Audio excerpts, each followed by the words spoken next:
Good morning, everyone. Welcome, and thank you for joining very promptly. And the sun is shining, thankfully, which is always lovely this time of the morning. Or hope it's shining wherever you are, whether it's in the UK or if you are joining internationally. And I'm sure it's obviously different times of the day, obviously, if you are joining internationally. But a very warm welcome to everybody who has joined us promptly. While we just give it a few seconds to allow just the last few people to join, I can see the numbers are going up. Can I just check in the usual fashion that you can hear me okay? So in the question function, you should be able to say, yes, I can hear you clearly, Joe. So do let me know in the question function whether you can hear me.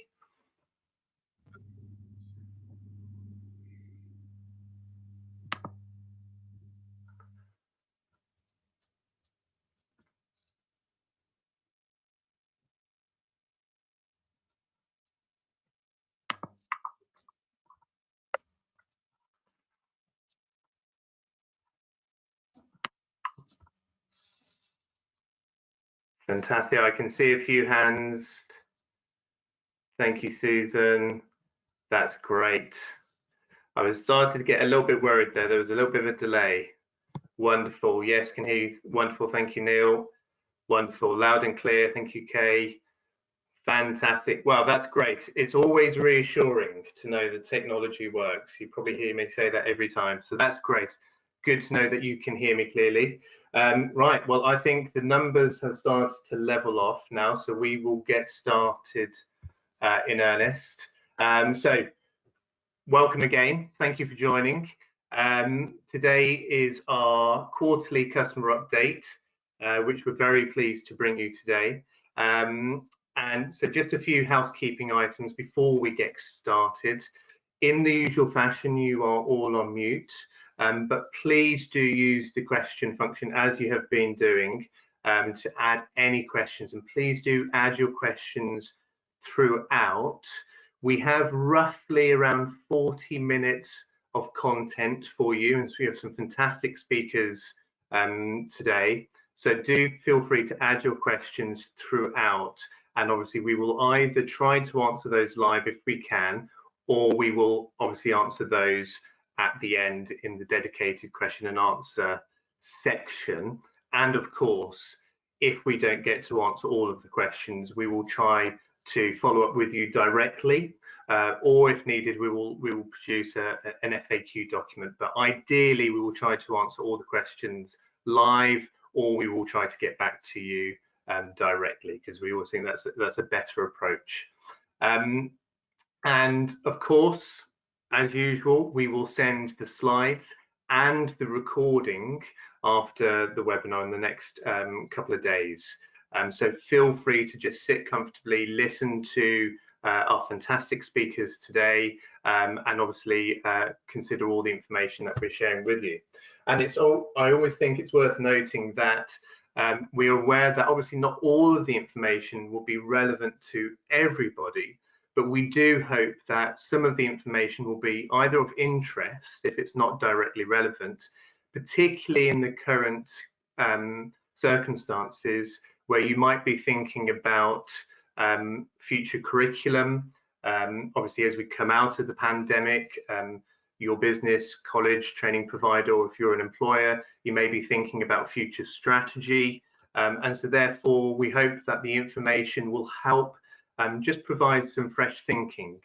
So there's really great information which the speakers will be bringing. And that brings me on introducing who the speakers are. And obviously I can also introduce myself. Hopefully you will recognize my voice, and also hopefully I can move on the slides, which don't seem to want to move on right now. There we go. So here we are. Hopefully you can see the speaker slide.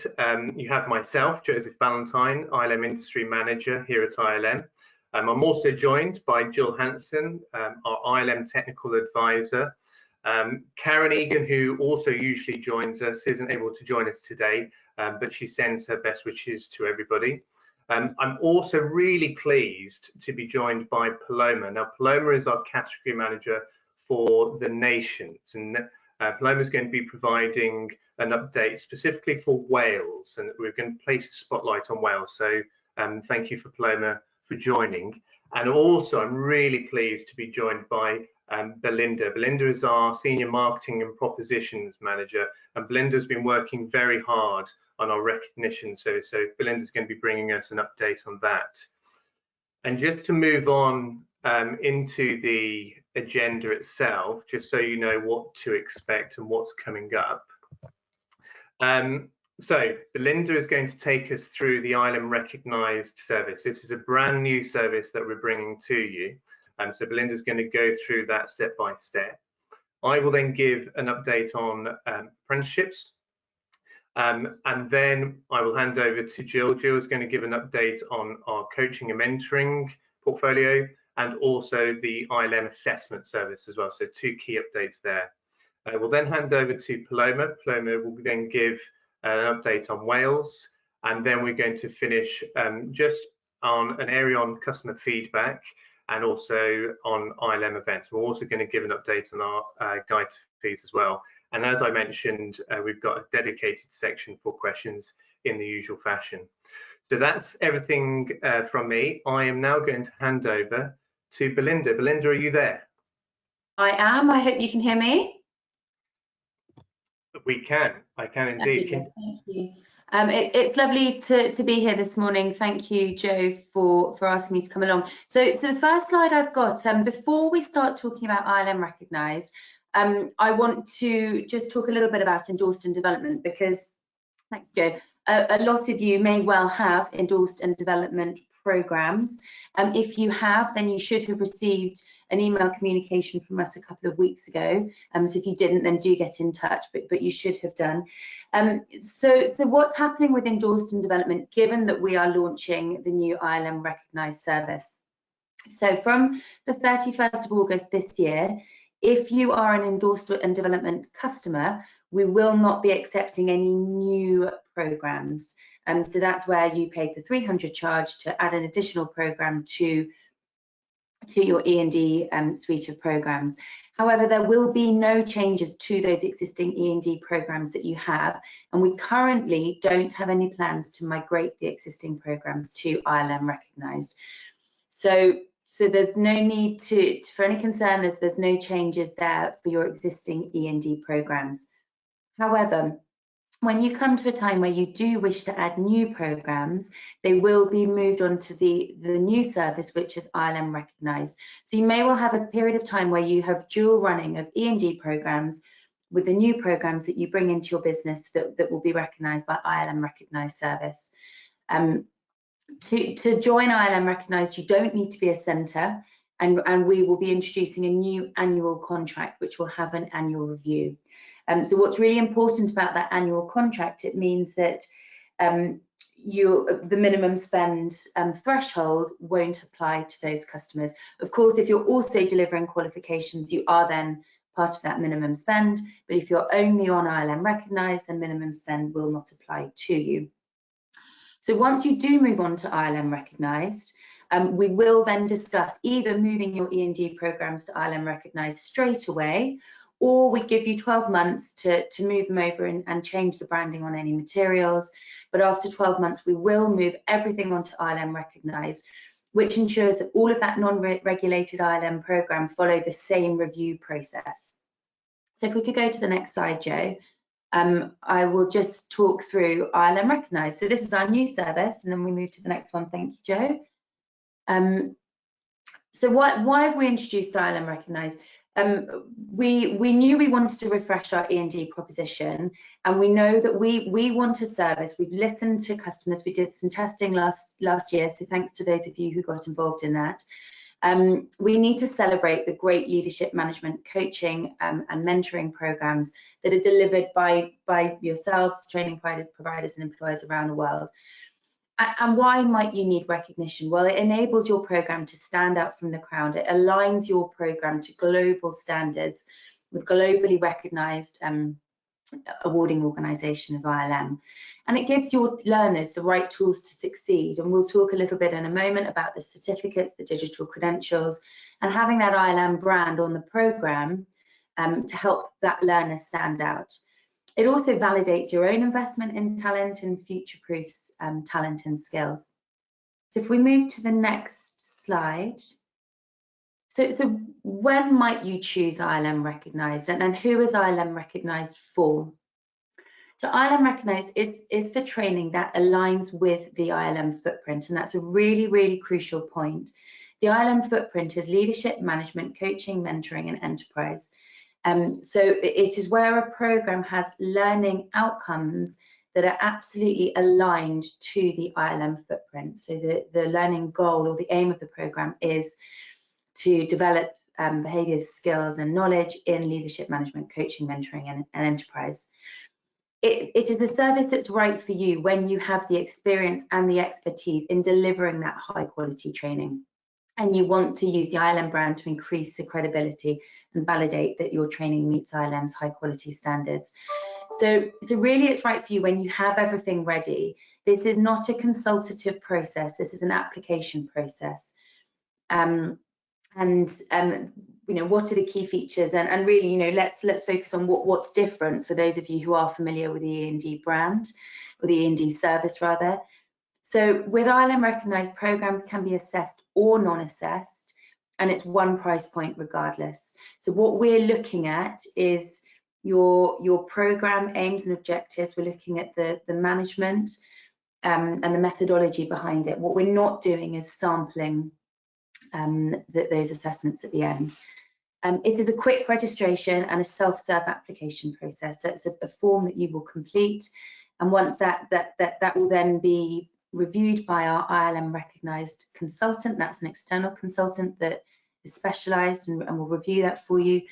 You will have a discussion with that consultant to review and to answer any questions. But as I say, it's not a consultative process. You must come into ILM Recognised when you know you have the evidence that you need and you're comfortable that your programme aligns with our measures of quality. There is an option for ILM certificates, which we'll come to, and digital credentials are embedded into the offer. So all learners will receive a digital credential. As already discussed, you'll be on an annual contract, and there is an annual quality review. That's to maintain the integrity of our programmes and to ensure each year that you're continuing to meet that high quality standard. And there are also, unlike E&D, which was a fixed price, the ILM Recognised service has volume discounts on per learner pricing. So if we could go to the next slide. And just to say as well, we'll have you up and running in 6 to 8 weeks. So it's a quick application process. So how do we measure quality? This is the ILM Recognised measures of quality. So we look first that it absolutely covers the ILM footprint, which we've already discussed. We'll look at the programme management and resources. We'll look at your quality assurance models. If you have assessed programmes, we will include a review of your internal quality assurance as well, and your assessment methodology. And of course, we'll look at learner experience, so the induction programme and how you market and communicate. Now, there is a very detailed document on these measures of quality with which outlines all of the evidence that you need to provide us and everything that you need to demonstrate against each of those measures. So if we go to the next slide, please, Joe. Thank you very much. So digital credentials, each learner will receive a digital credential on completion. That includes your company logo and the name of your programme. They're very easy to share on social media and will really help to promote that programme on your behalf. You will also receive a digital credential on an organisational level that validates that you have a recognised programme. And of course, you'll be able to use the ILM Recognised logo on your materials as demonstrated there. So if we go to the next slide, I'll just talk quickly through certificates. So there is an option to add certificates. It is an additional fee, but if you wish to include certificates for your learners, you of course will include your logo. So in this instance here, Elite is the training provider. And Elite in this instance has a program called Managing Through Change that they're delivering for 3 different organisations. So in this instance, they're able to add the employer logo or the client logo to that certificate, and then they can also add some bespoke text for this for the specific cohort as well. So if we go to the last slide. Thank you, Joe. So how do you get involved, and what is the process? So you need to pre-apply, and there's a registration form that is on our website to trigger that setup. But of course, do get in touch with us to have a conversation with your account manager in advance of that. But that will be the first stage in your process. Once that setup has been confirmed and we've agreed and we've given you a proposal document, you then can submit your application form with all of your supporting evidence. And at that point, we'll schedule an online meeting. And at that point, it's 6 to 8 weeks for us to get you up and running. So we'll approve your program. And then, of course, you operate the same way as our qualifications. We use the ILM Walled Gardens service where you can register your learners. You can then, of course, showcase your program through our digital credentials. And then we have the annual review, which is a short annual review form that you'll need to complete each year to demonstrate how you're implementing against those quality measures. And then there'll also be a discussion each year with a consultant to review that program. So final slide is just how to get involved and where to find out more. Do have a look on our webpage, ilm.com/ILM recognised, or email us directly at ilmrecognised@ilm.com, or just speak directly to your account manager. And I'm very happy to take questions at the end as well. Thank you, Belinda. That's fantastic. And as Belinda said, please do add your questions. Obviously, there's some new information there, so you may want to digest that and then add questions as they come into your head. So please do add those throughout, or when we get to the Q&A section. But thank you, Belinda, for that update. And Belinda's going to obviously stay with us, so can obviously answer questions at the end. So thank you, Belinda. Okay, we are going to move forward into a brief apprenticeship update. So over the last few updates that we've delivered, we've talked a lot around the changes in apprenticeships, and a lot of these are changes, if not the majority of the changes, have been applicable to England only, because the work that the Institute for Apprenticeships and Technical Education have been doing, who obviously now have ownership over the English apprenticeship standards. And obviously, for those of you who deliver apprenticeships, you'll be very much aware, obviously, of the 4 management standards, which are team leader at level 3, operations or departmental manager at level 5, chartered manager at level 6, or the senior leader at level 7, all of which that we offer and have done over many, many years. So just a very quick recap really as to where we are with each of those apprenticeships. So with team leader, as those of you who deliver will know that the new assessment plan was launched in June. So obviously now we're quite a few months into that, and it's great to see that I think a lot of providers who have migrated over to the new assessment plan have now seen the benefits of the new assessment plan. So obviously that's up and running. The same goes for the operations departmental manager. The new assessment plan went live in October of last year. So again, we know that customers delivering the level 5 have also started to successfully migrate. So that's also fantastic. And hopefully those webinars, the series of 3 webinars that we hosted for team leader and ops departmental manager, were also very helpful for that transition. And Frog, jumping over to senior leader, that's the most recent launch. So that new assessment plan went live in March of this year.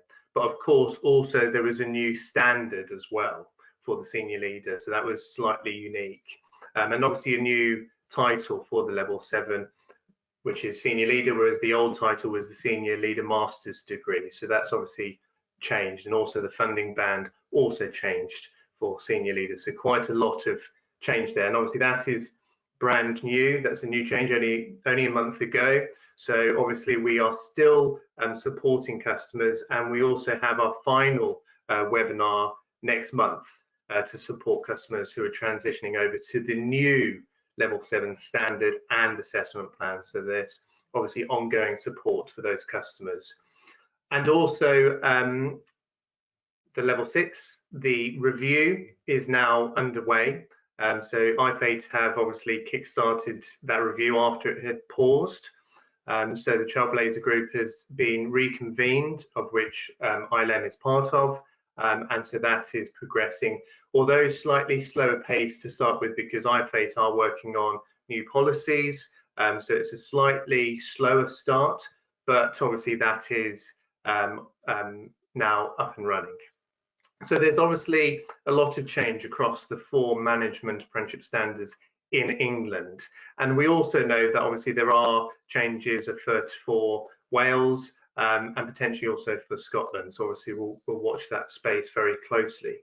But the key message that I wanted to really reinforce today are the dates.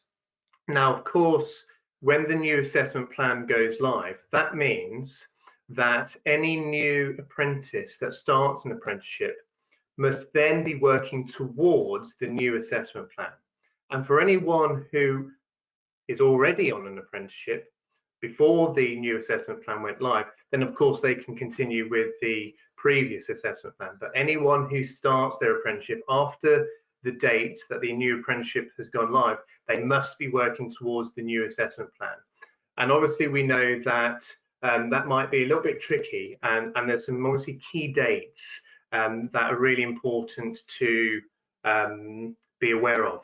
Now, I've added a link here that takes you to the IFATE website, and what you will see for each standard, if you scroll down the page, you'll see a version log, and for each apprenticeship you will see the assessment plan, when the assessment plan went live.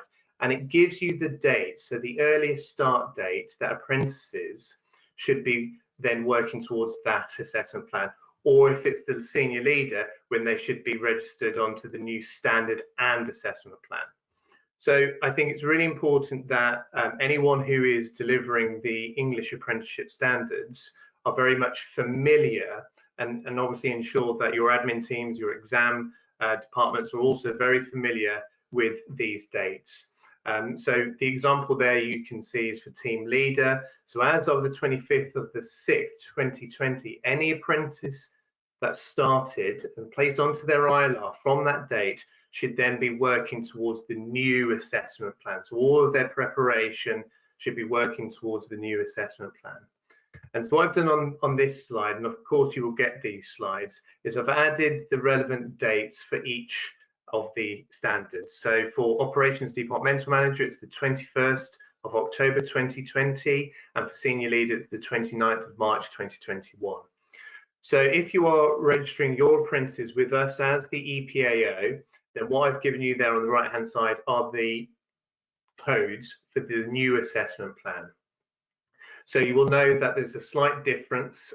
For the previous version, it was -11, and for the new versions, it's -22. So that's the key thing to remember for the new ones. So the previous version, which you can still register onto for previous apprentices already registered prior to these dates, can still be registered onto the previous codes, which are the same 4-digit code, but with 11. But for all apprentices who start from this date moving forward, should be registered for their EPA, this is, onto these codes here. And that's really important to make sure that they're registered onto the right endpoint assessment, because the worst case scenario would be that the apprentice is registered onto the wrong EPA. But of course, we do have measures to help correct that if that happens. But it's really important that you're very familiar with that. Okay, that's it from me. I'm now going to hand over to Jill, who's going to give an update on coaching and mentoring. Jill, are you there? I am indeed. Good morning, everyone. I hope you're well and can hear me. I bring glad tidings. Could I have the next slide, please, Jo? For those of you who deliver our suite of coaching and mentoring qualifications, this will be good news to you. Ever since we introduced this suite in November 18, there's been a challenge around the number of coachee mentees that people can work with, particularly at certificate level at the 5 and 7 really, where there's been a minimum of 2 and a maximum of 3. And that's challenged learners and centres alike really, and me, because I've had loads of conversations with people where I've had to think about the particular circumstances where people want to go beyond that maximum 3 and work with a 4th person to ensure that they've got the hours and the coaching records that they need to complete the qualification. And it has been difficult because the minimum 2, maximum 3 is part of the assessment criteria. And so we've had to make those decisions each time on an individual basis based on the circumstances in which that learner finds themselves. So the most important thing that we have updated recently is that we've been able to add more flexibility, and we've been able to devolve that decision making to you, to the centre staff, so that where there are exceptional circumstances and a learner has worked with 3 clients, let's call them, and they've almost got the number of hours that they need, but for any particular exceptional reason, like the learner's fallen ill, the learner's lost the job, the learner's lost interest, sorry, not the learner, the mentee or the coachee's lost interest, lots and lots of reasons over the years they've been moving abroad, you can now make that decision to allow them to work with a 4th client to do the additional hours that they need to complete. What we've said, and we've updated the handbook to reflect this, we've basically added another paragraph into the handbook. Now, it's not on the website yet, but it's coming soon. I was hoping that it would be there in advance of them making the announcement today, but unfortunately it's proved a bigger job than we expected it to be. But what we're saying is, I've listed a few of the circumstances in which this might happen, and thank you to my coaching and mentoring network group for helping me with that. And what we've said is that you must record your reasons for making the decision on that learner's individual record, so that the EQA can see the process that was used, can see your decision making, and you know, they know why you've made that decision, and they can audit that process that's happened. So you're not just saying from the beginning, oh, you can work with 3 or 4 or whatever you want. There's got to be that will, to that ambition to set out to meet the criteria. You can't set out to not meet the criteria. It's only in exceptional circumstances. So we're asking you to make a note of that. So we're not relaxing the requirement of the assessment criteria, because that's not within our gift. That assessment criteria has been agreed with Ofqual, and that sits on record. We are simply devolving the decision-making process to centre quality staff. We would say, you know, make that your IQA probably, rather than requiring all decisions of this nature to come through us or me, really. So yeah, so that's really good news, I think, for people. I think that will make it easier. And as I say, I've listed some of those circumstances, and obviously we're still here. If you think, oh, is this one that we should allow or not, then we're still here to help you with that decision. So whilst I was adding that sort of information to the handbooks, I've kind of refreshed them with all of the things that you've been telling me since we launched, like the little errors, sometimes it's just a spelling mistake, sometimes it says coachee and it doesn't say /mentee, and vice versa. We've kind of tried to tidy up the boxes around the result sheets.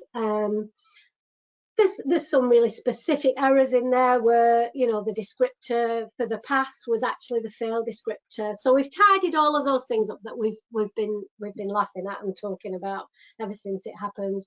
And I've added some clarity in places where the guidance was a little bit unclear. One such place is in the 03 unit, the reflective unit, where people sometimes misunderstand when they're reflecting on the benefits, or when they're reviewing the benefits of the coaching. Sometimes people have reviewed their own benefits and not the benefits of the mentee or coaches, so I've added that clarity in there. And we've updated links to policies. And actually the links to the policies are one of the reasons why the handbook's delayed, because some of the policies are at the moment being rewritten, and we want to make sure that when this goes live on the website, we are you know, absolutely up to date with things, and they're not going to change very quickly.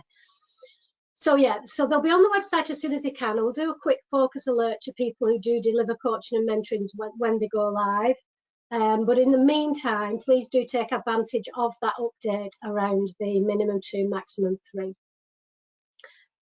Thanks, Jo. Can I have the next slide, please, and the one after that? So the ILM Assessment Service, I think most of you will be aware of that. It's been around for a long time, but it does have a new manager and owner, Charlotte O'Quara, who is working really hard to develop and improve that service. So the service, for those of you that don't know, is one where you centres deliver the programme to the learners and support the learners to develop their assessments, but then the assessments are actually marked and IQA'd by our professional assessors in ILM. So it's a service where it's more expensive to register, because that registration also includes the marking and the IQA and the claiming of the certificate. So it's a great service, and one that many of our customers do find increasingly valuable, especially where internal capacity is stretched. So sometimes where it's an employer centre where they want to deliver the programme in-house, but they don't have the resources in staffing in their L&D team to actually do the marking and IQA. And sometimes it's where it's a small centre and they win a large contract and suddenly don't have the capacity internally to mark an IQA. So the website's been updated with some more clear information about what we can offer, and now there are some short bios about the team that you might be interested to read as well. So have a look at the website, have a look at the updated information there, and if you have any questions about it, please do give our customer service team a call, and they'll be happy to help and talk you through the service, what it involves, and any questions that you have. Could I have the next slide, please, Jo? So due to demand from customers, we have recently added the level 3 diploma to the qualifications that we are able to mark. We will accept to mark. So we've always done the award and the certificate, but the diploma wasn't in demand at the time, so we just didn't add it on. So we've done that now, and we do expect that as the service develops and people become more interested, we might need to add other qualifications to that suite. So we're always interested in that. If you want to approve to add any this one or any of the programs as an ILMA, as an ILM assessment service, it is a different code, but it's not a different approval process. You would just ask to add that on in the same way as normal. So contact customer services. Could I have the next slide, please, Jo? So again, as part of the refresh of the ILM service, the ILM policy and guidance documents have been updated, and there's a link on the slides here to where you can have a look at those. It's mainly about, you know, updating who's who in the zoo, but there is some additional guidance around preparing learners for that assessment, and some guidance on word count, which has been a forever problem for lots of centres around, you know, is there a word count? Is it guidance? Is it fixed? What shall we do? So because the assessment service needed to sort of put some parameters around that, we have updated the guidance there, and you can see it's on page 7.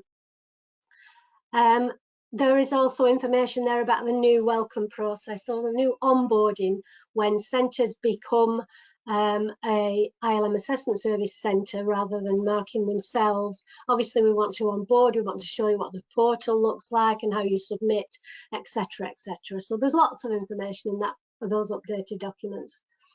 And we've also updated the learner statement of authenticity, not massively, just to make it look better, make it all on one page, and make it refreshed, really, a better layout.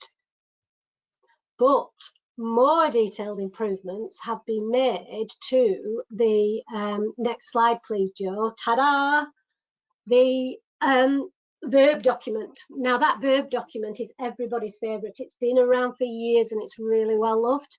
It kind of does sit with the ILM Assessment Service originally, so that's why it's kind of linked to this update. But in addition to where we've always had this is the verb and this is the definition of that verb, what we've now done is we've added some examples of how the verbs might be applied and demonstrated within the assessment. So showing how a manager can write about whether it's about assessing something or reviewing something or evaluating something. There's a little example in the far column about how they might do that in practice. And we really hope that that will help your tutors and your learners to understand how to respond successfully to the assessment criteria. And so that's not just for the ILM Assessment Service centres, that's for us all. And for those of you that have been around a long time and have been to standardisation sessions with us in the old days when we could meet each other in rooms, will remember that document with and probably use it or use a version of it to this day, because it's really useful. And finally, we've also updated the Part A document. Now, for those of you that don't know what that is, it's the document that accompanies all our VRQ specifications. And when you download from the website and you ask, and particularly from the Qual Builder, it asks you whether you want Part A and Part B. And we usually recommend that you do get both. Because it's got loads of guidance in it. It's got lots of information for centres who are planning to deliver ILM qualifications. So that's been updated too. It's got information in around, structure of BRQs, the assessment and the marking. We've added about the word count to that document as well. It's got the general occupational competency of the delivery staff information in there. Obviously, where you've got specific ones, that sits in Part B as well. So for coaching, level 5 and above, it sits in Part B as well. But the general occupational competency has been in there forever. So what we've then done is we've updated the terminology to reflect current terminology. You may have noticed that we talk about results sheets now and not mark sheets. We tend to have the past descriptors and the things like that. So we've updated it to reflect current terminology. And we've also updated in there's an example learner journey and there's an example lesson plan, a couple of lesson plans, I think, actually. And we've updated those because they were old units that no longer exist. So they were still useful because you could still see the idea, but I've just updated them to show current units in there and how they might be delivered. So two really good, useful updated documents there, I think. And that's me done. So I think I'm going to now hand over to Paloma to talk about all things Wales. Thank you. Hello everybody, good morning. I wonder if you can hear me okay before I start. Yes, you're fine, loud and clear. Fantastic, thank you very much. So good morning everybody. I will be talking to you, as my colleague Joe advised, around a new process for Wales.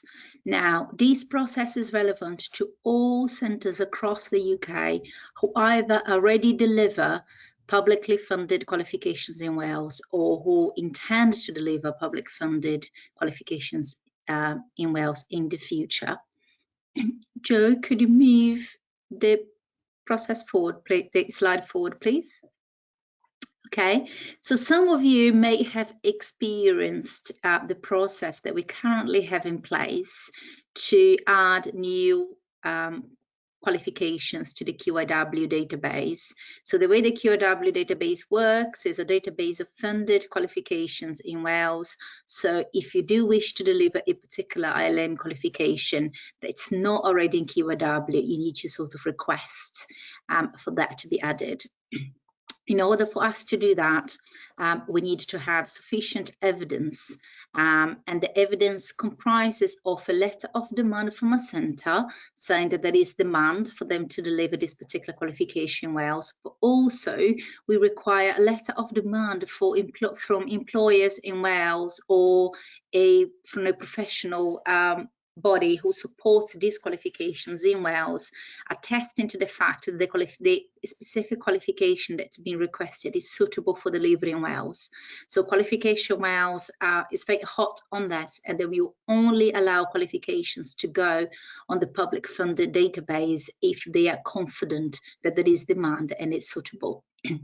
So to manage all the process, it was a little bit cumbersome for us just to gather up all the evidence, etc. So we came up with a new automated process, and we agreed to the process of Qualification Wales just to make sure that we sort out some of the issues that we used to have before, like multiple touch points, sometimes not getting the right evidence and having a successful submission. It typically used to take us quite a long time, and you, of course, would be recruiting new learners and be very keen to get on with your delivery.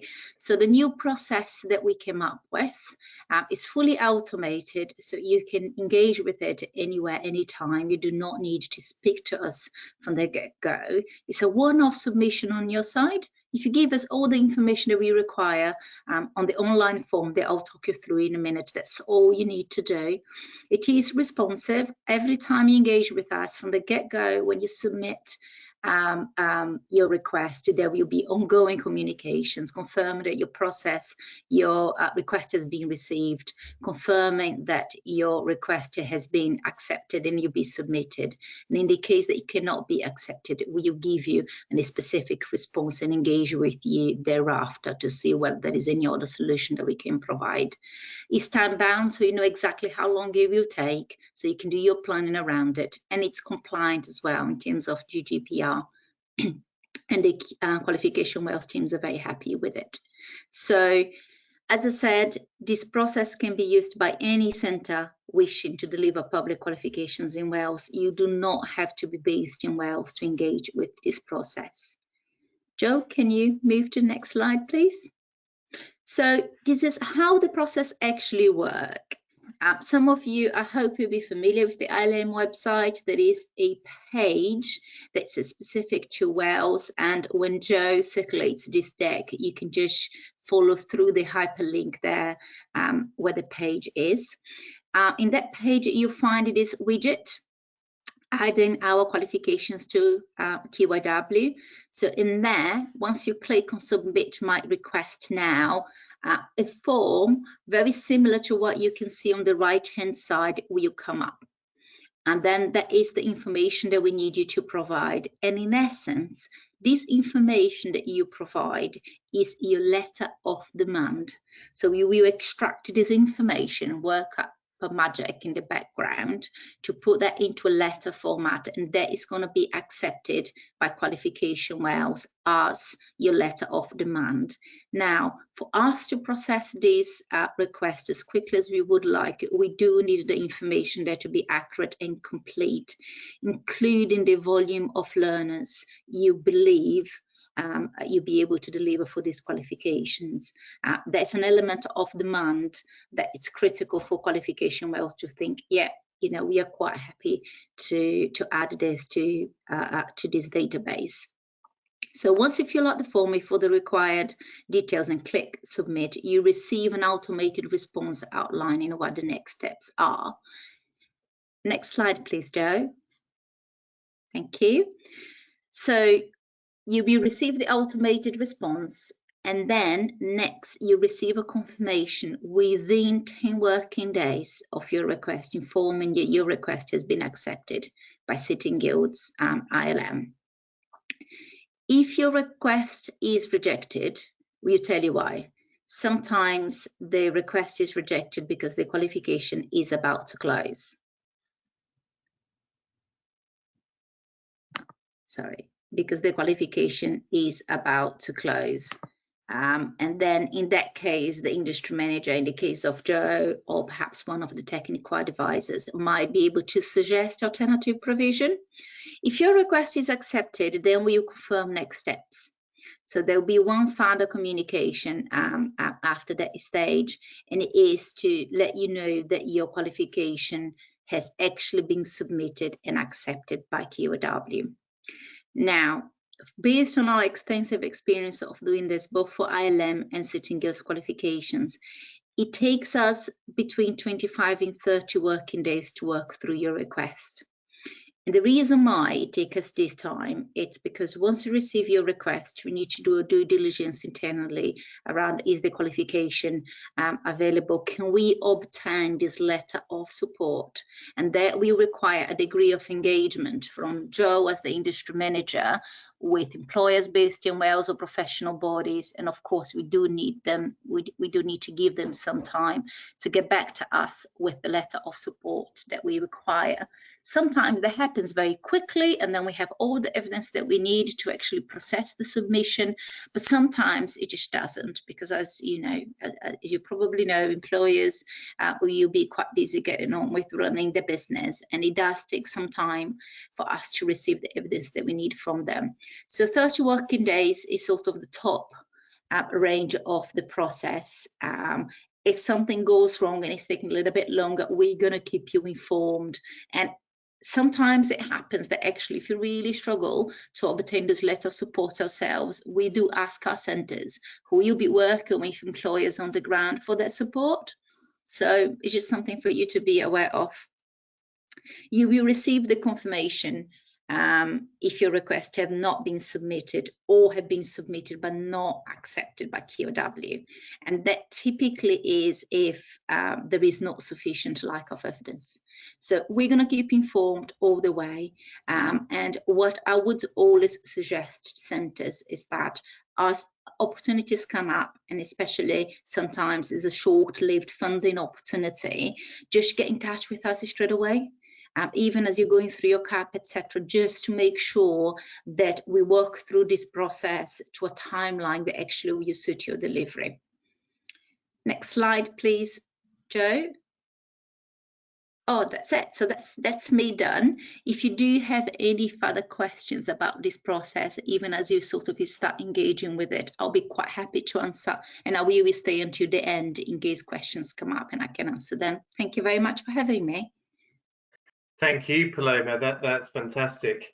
And hopefully that's all of that information has shown you just how busy we have been in making improvements, and also just looking at how better to serve yourselves as our customers. So hopefully that's some great information for you. Now, thinking about customer feedback, as you know, we very regularly ask for feedback, because the only way that we can ensure that we're meeting your needs and your requirements is to hear directly from you and to get your feedback. And the next piece of feedback that we really would like is on our communications.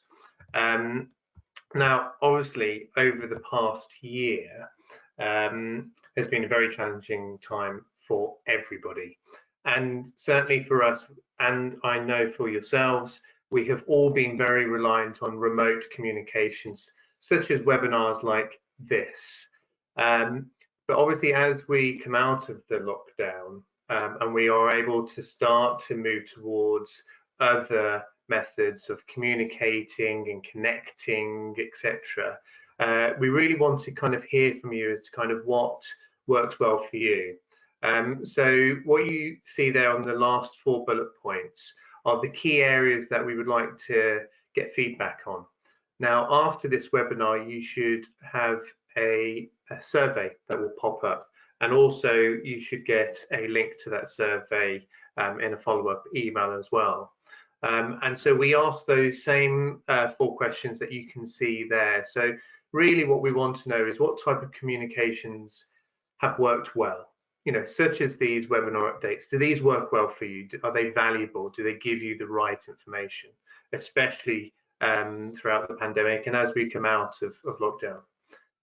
But we also want to know is what type of communications have not worked so well, and what alternatives would you like us to adopt? And then, of course, also the frequency and the timing of our communications. Have we got that right? Has that been the right mix? Do you want less? Do you want more? And what methods would you like to see more or less of? And then also as well, what topics have worked well? And have the topics that we've delivered recently been received well? Or are there other topics that we should do more of? Or are there any topics that have not worked? So we really want to just try and gather some real valuable insights from yourselves as to kind of what works for you and what you would like ILM to do moving forward. And that's really important. So please do just take a few minutes to answer that survey. That should pop up after we close this webinar. And obviously, thank you in advance for adding your comments. Okay, just a very quick note. We have done a mid-year update to the guide to fees, and I've added a link there, download here. That will take you to the relevant web page. So we've updated the guide to fees with information that Belinda shared around the ILM recognised service, but we've also added a lot more richer information around our apprenticeships and our EPA products and services. So you will see that information has slightly changed and expanded, especially following all the changes around the new assessment plans, etc. So there's a lot more information around our endpoint assessment service, so do check that out. And as you'll see, as Jill shared, we have a new qualification added to the Ilm service, so that's been added amongst other tweaks and changes. So please do go ahead, download the new guide to fees. It's our real key guide because it has lots of information in there and it gives you a full summary as to what products and services you have on offer from ILM. So please do download the up-to-date guide to fees. Just a quick review of our webinars. So as you can see here, this is our second quarterly update webinar, April the 22nd, and our third one that we've got planned is on July the 8th at the usual time of 9 o'clock. So please do go ahead and book onto the next update webinar. We will be obviously looking at new dates for the new academic year. We also have some more events upcoming. As I mentioned earlier, we have our third webinar of the series of 3 for our Senior Leader Apprenticeship changes. So that's on the 4th of May at 9 o'clock. So please do join myself, Jill Hansen, and also we'll be joined by Jill Harper, who's our development manager, who's been working very closely and been leading that development.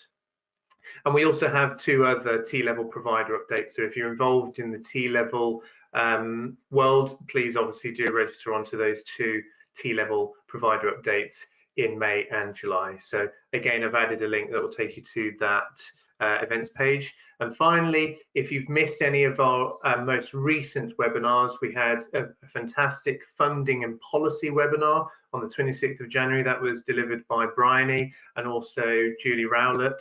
So if you missed that, please do listen to that recording, some great information. Also, we had a fantastic webinar on what is impactful leadership in a virtual world. That was on the 27th of July. So again, if you missed that, do go ahead and listen to that recording. And also, if you missed the 2 Senior Leader Apprenticeship Standard Assessment Plan changes that Jill and I have been delivering on the 16th and 30th of March, then you can also listen to those webinars as well. So you've got the link there to the recordings. So please do go ahead and listen to those in your own time.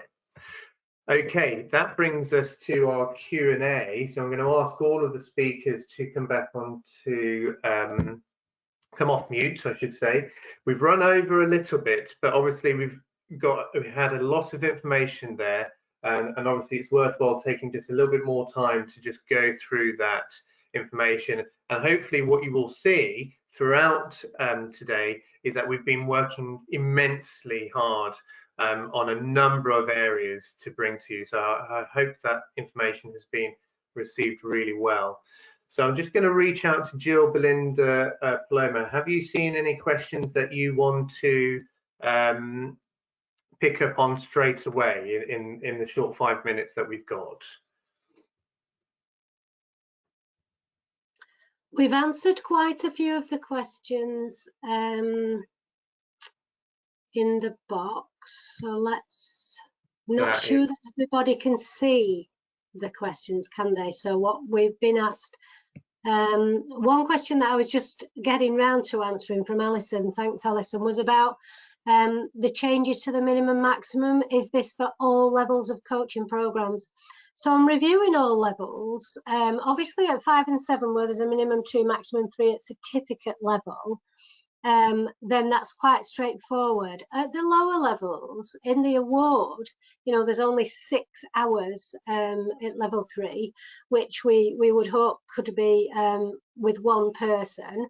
But yeah, we'll be adding the flexibility for you to make those decisions at all levels, but not necessarily at all, in all sections of all levels. So, you know, where it definitely needs to be one person, then we won't add that flexibility. But where it's in that middle ground, where people have got to get quite a significant number of hours, but within a minimum 2, maximum 3, we will be adding the guidance, Alison. So yeah, if you've got any specific questions until the guidance actually comes out, just give me a call. That's great, thank you, Jill. And I can see that there's a few questions around the apprenticeship assessment plans, and just to clarify the start dates, particularly for the ODM. So, and I can see an example here from Helen. If a learner started pre the 20th of October 2020, do they have to register for version 1? So this is specifically for team leader and ops departmental manager, and not for senior leader. They do have the option, if they started before those dates I mentioned earlier, they do have the option to switch to the version 2, but there has to be very clear evidence that that's been agreed with the employer and the apprentice, that they are obviously switching. Obviously, because they'd already started, they should already be working towards the previous version. So if you want to switch them to the new version, that is possible for level 3 and level 5. Otherwise, if they started after those dates, they should be working towards the new version, so version 2. But if they started before those dates, they should be working towards the version 1, or the previous version, unless you have that agreement to switch. So that's really important. I think what I would certainly advise is that if you are thinking of switching, you do take some real time to think about that, especially if the apprentice is very much aware of what the endpoint assessment will entail and they've been preparing for that. If you then switch it to the new assessment methodology, that has to be a very conscious decision that is being done. But otherwise, anyone registered before those dates on the previous version, anyone after those dates should be on the new version. But what I will also say is that on those slides, I did add links throughout that will take you to our dedicated web pages, and we've got some fantastic information on those web pages that will really give you a lot of guidance. And of course, if there's anything that's missing or you want to ask any more questions, please do reach out to us, either to myself or Jill or Karen or any of the contacts we'll give in the next few slides. So I hope that helps. Thank you, Helen, for that question.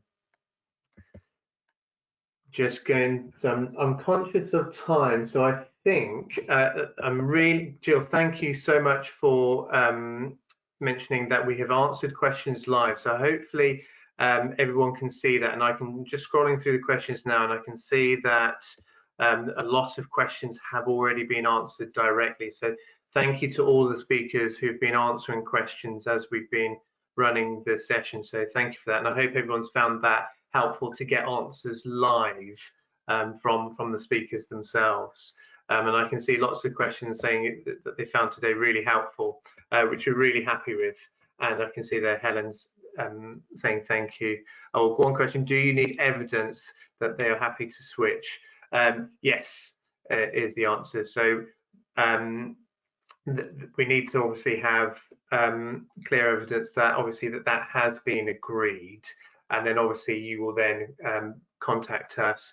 And Helen, if you need to know what the process is, please do reach out to us. We will get that information out to you. But I'm conscious it is now 10 o'clock, so thank you everyone for all your questions. If we have missed any, we will come back to you directly. But that leaves me just to say a final huge thank you. So some contacts here. If you have any questions, any general questions, please do not hesitate to reach out to our customer service team. Any EPA questions, particularly Helen, around obviously switching, please do reach out to our EPA support team, or myself, Jill, or Karen. And of course, you also had Paloma and Belinda's email addresses at the start. So when you get the slides, you will have all of our email addresses. So please do feel free to reach out to any of us. Also as well, please do stay in touch. If you haven't already registered with our Preference Centre to get customer updates, please do go through to this link here, and you can register through our Preference Centre, and you can define and detail exactly what updates you want to get from us. And actually, I'll correct myself, it's this email updates here, so this link here. But of course, also follow us either through LinkedIn, Twitter, or Facebook. We're very active on our social channels, so please do follow us on those. And that leaves me to say thank you to you for joining us. Thank you to Jill. Thank you to Belinda. Thank you to Paloma for providing some amazing updates. Hopefully we'll see that we've been working immensely hard, and we will continue to work on many areas and many exciting developments. So please do register for the next update webinar. But thank you everyone. Have a fantastic day. I hope the sun is shining wherever you are, and we look forward to speaking with you at the next update. Thanks everyone. Have a lovely day. Take care.